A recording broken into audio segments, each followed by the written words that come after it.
ओम शांति।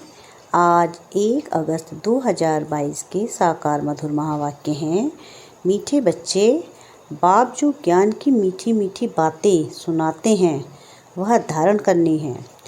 बहुत मीठा शीरखंड बनकर रहना है, कभी लून पानी नहीं होना है। प्रश्न है आज का, किस महामंत्र से तुम बच्चों को नई राजधानी का तिलक मिल जाता है?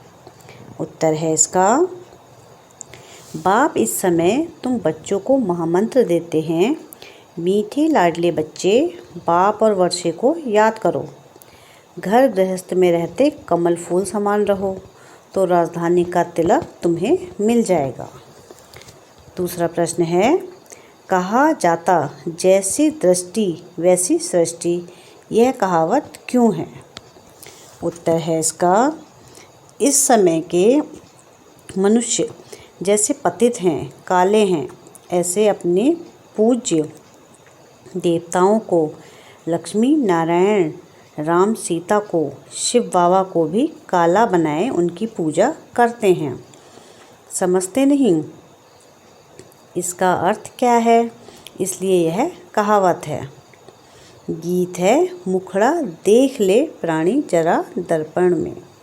ओम शांति।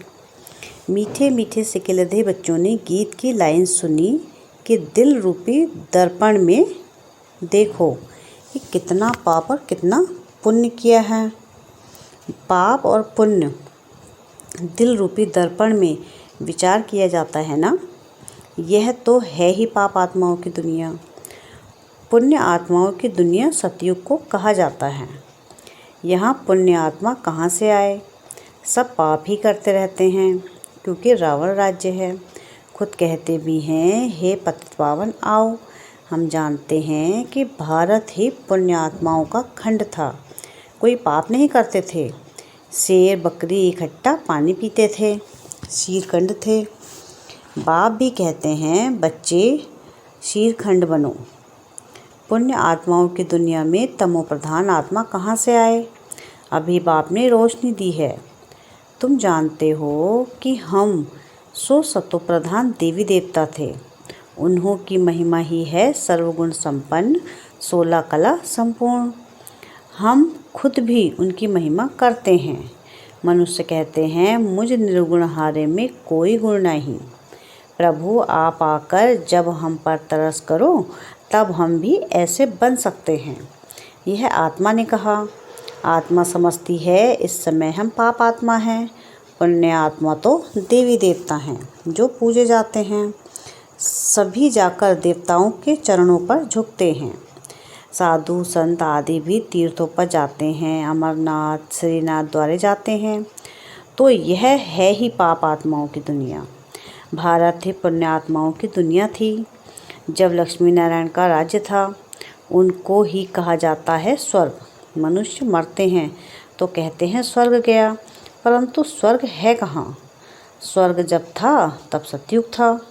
मनुष्यों को तो जो आता है सो कह देते हैं, समझते कुछ भी नहीं। स्वर्ग में गया तो जरूर नरक में था। सन्यासी मरते हैं तो कहते हैं ज्योति जोत समाया। तो फर्क हो गया ना। ज्योति में समाया माना फिर यहाँ आना नहीं है। तुम जानते हो यहाँ हम आत्माएं रहती हैं, उसे निर्वाण धाम कहा जाता है। तुम जानते हो जहाँ हम आत्माएं रहती हैं उसे निर्वाण धाम कहा जाता है। बैकुंठ को निर्वाण धाम नहीं कहेंगे। बच्चों को बहुत मीठी मीठी ज्ञान की बातें सुनाते हैं जो बहुत अच्छी रीति धारण करनी चाहिए। तुम जानते हो बाबा आए हैं हमको वैकुंठ का रास्ता बताने। बाप आए हैं राजयोग सिखलाने। पावन दुनिया का मार्ग बताए गाइड बन ले जाते हैं। बरोबर विनाश भी सामने खड़ा है। विनाश होता है पुरानी दुनिया का। पुरानी दुनिया में ही उपद्रवादी होते हैं। बाबा कितना मीठा है। अंधों की लाठी बनते हैं। मनुष्य तो घोर अंधियारे में धक्का खाते रहते हैं। गाया जाता है ब्रह्मा का दिन और ब्रह्मा की रात। ब्रह्मा तो यहाँ है ना। बाप आते ही हैं रात को दिन बनाने के लिए। आधा कल्प है रात, आधा कल्प है दिन। अभी तुमको मालूम हो गया है, वह तो समझते हैं कलयुग अजून बच्चा है। कभी कभी कहते हैं इस दुनिया का विनाश होना है, परंतु समझते कुछ भी नहीं हैं। आजकल तो मुश्किल घर बार छोड़ते हैं। कोई कारण हो गया तो घर से जाकर सन्यासी बन जाते हैं। बीच में गवर्नमेंट ने ऑर्डिनेंस निकाला था कि सन्यासियों को भी लाइसेंस होना चाहिए। ऐसे थोड़ी ही कि जो घर से रूठे हुए जाकर सन्यासी बने, मुफ्त में बहुत माल मिल जाते हैं। वह है हद का सन्यास, तुम्हारा है बेहद का सन्यास। इस समय सारी दुनिया पतित है, उनको फिर पावन बनाना एक पतित पावन बाप का ही काम है। सतयुग में पवित्र गृहस्थ धर्म था। लक्ष्मी नारायण के चित्र भी हैं। देवी देवताओं की महिमा गाते हैं ना, सर्वगुण संपन्न। उनका है हठ योग कर्म संन्यास। लेकिन कर्म का संन्यास तो हो न सके। कर्म के बिना तो मनुष्य एक सेकंड भी रह नहीं सकता। कर्म संन्यास अक्षर ही रॉन्ग है। यह है कर्मयोग राजयोग। तुम सूर्यवंशी देवी देवता थे। तुम जान गए हैं कि हमको 84 जन्म लेने पड़ते हैं। वर्ण भी गाए जाते हैं। ब्राह्मण वर्ण को किसको पता नहीं है? ब्राह्मण वर्ण का किसको पता नहीं है? बाप तुम बच्चों को महामंत्र देते हैं कि बाप और वर्षे को याद करते रहो तो तुमको राजधानी का तिलक मिल जाएगा। मीठे मीठे लाडले बच्चे घर गृहस्थ में रहते कमल फूल समान रहो। जितना प्यार से काम निकल सकता है उतना क्रोध से नहीं। बहुत मीठे बनो। बाप की याद में सदैव मुस्कुराते रहो। देवताओं के चित्र देखो कितने हर्षित रहते हैं। अभी तुम जानते हो वह तो हम ही थे। हम सो देवताएं थे, फिर सो क्षत्रिय वैश्य शूद्र बने। अभी हम संगम पर ब्रह्मामुख वंशावली बने हैं। ब्रह्मामुख वंशावली सो ईश्वरवंशी। बाप का वर्षा मिलता है मुक्ति और जीवन मुक्ति। यह भी तुम जानते हो जब देवी देवताओं का राज्य था तो और कोई धर्म नहीं था, चंद्रवंशी भी नहीं थे। यह तो समझने की बात है ना। हम सो का अर्थ भी उन्होंने आत्मा सो परमात्मा निकाल लिया है। अभी तो तुम जानते हो हम सो देवता फिर क्षत्रिय बने। यह आत्मा कहती है हम आत्मा पवित्र थी तो शरीर भी पवित्र था। वह है ही वाइसलेस वर्ड। यह है विशेष दुखधाम सुखधाम और शांतिधाम, जहाँ हम सब आत्माएं रहती हैं। कहते हैं हम सब चीनी हिंदू भाई भाई है, परंतु अर्थ भी तो समझे ना। आज भाई भाई कहते कल बंदूक लगाते रहते हैं। आत्माएं तो सब ब्रदर्स हैं। परमात्मा को सर्वव्यापी कहने से सब फादर हो जाते हैं। फादर को वर्षा देना है, ब्रदर्स को वर्षा लेना है। रात दिन का फर्क हो जाता है। वह तो पतित पावन है ना, उनसे ही पावन बनना है। हम मनुष्य से देवता बनने चाहते हैं। ग्रंथ में भी मनुष्य से देवता गाया भी जाता है। सेकंड में जीवन मुक्ति। हम देवताएं जीवन मुक्त थे, अभी जीवन बंद बने हैं। रावण राज्य द्वापर से शुरू होता है, फिर देवताएं वाम मार्ग में जाते हैं। यह निशानियां भी रखी हैं। जगन्नाथपुरी में देवताओं के भी बहुत गंदे चित्र हैं। आगे तो यह समझ में नहीं आता था, अब कितना समझ में आया है। वंडर खाते हैं कि देवताओं के ऐसे गंदे चित्र यहाँ कैसे लगे हैं। और अंदर काला जगन्नाथ बैठा है। श्रीनाथ द्वारे में भी काले चित्र दिखाते हैं। यह किसको पता नहीं है कि जगन्नाथ की शक्ल काली क्यों दिखाई है। कृष्ण के लिए तो कहते हैं कि उनको सर्प ने डसा। राम को क्या हुआ? नारायण की शक्ल भी सांवरी दिखा देते हैं। शिवलिंग भी काला दिखाते हैं। सब काला ही काला दिखाते हैं। जैसी दृष्टि वैसी सृष्टि। इस समय है ही सब पतित काले, तो भगवान को भी काला बना दिया है।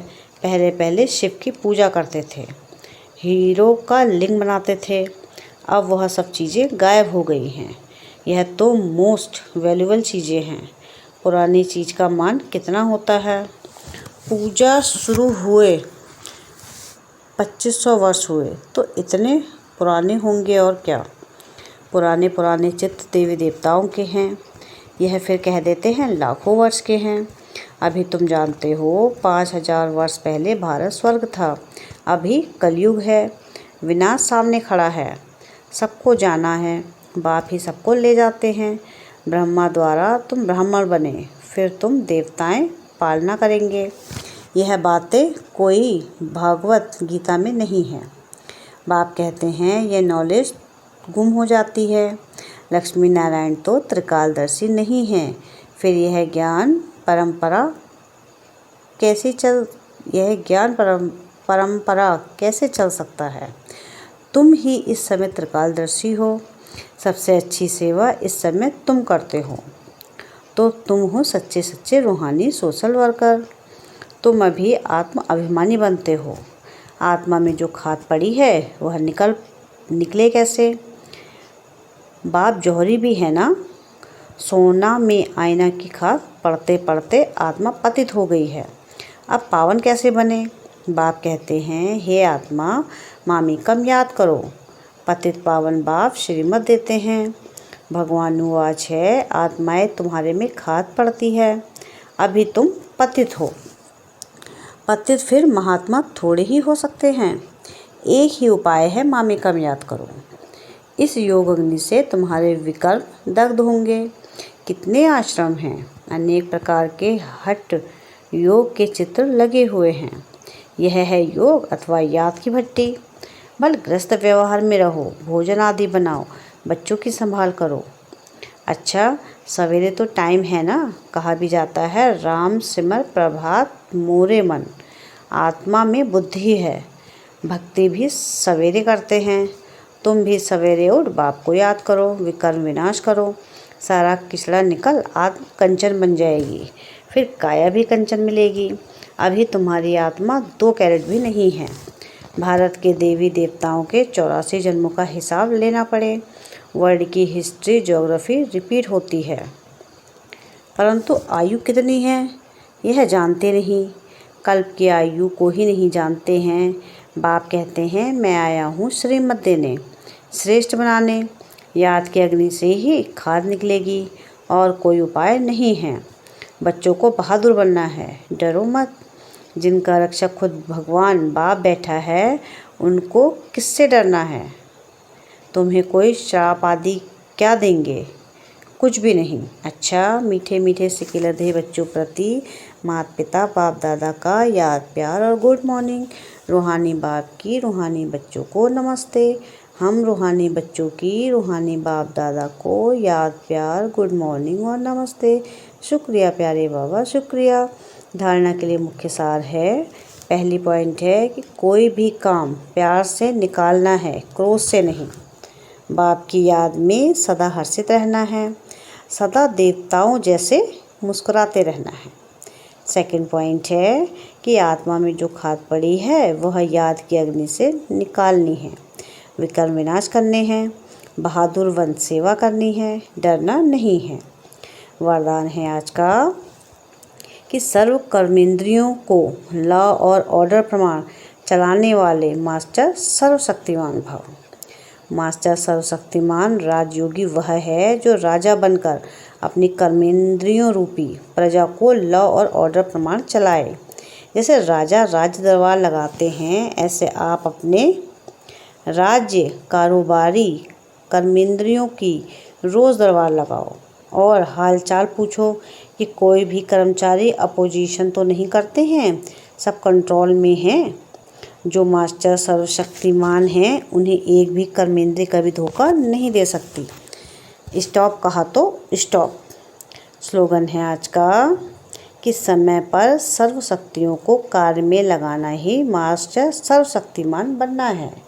क्या है स्लोगन आज का कि समय पर सर्व शक्तियों को कार्य में लगाना ही मास्टर सर्वशक्तिमान बनना है।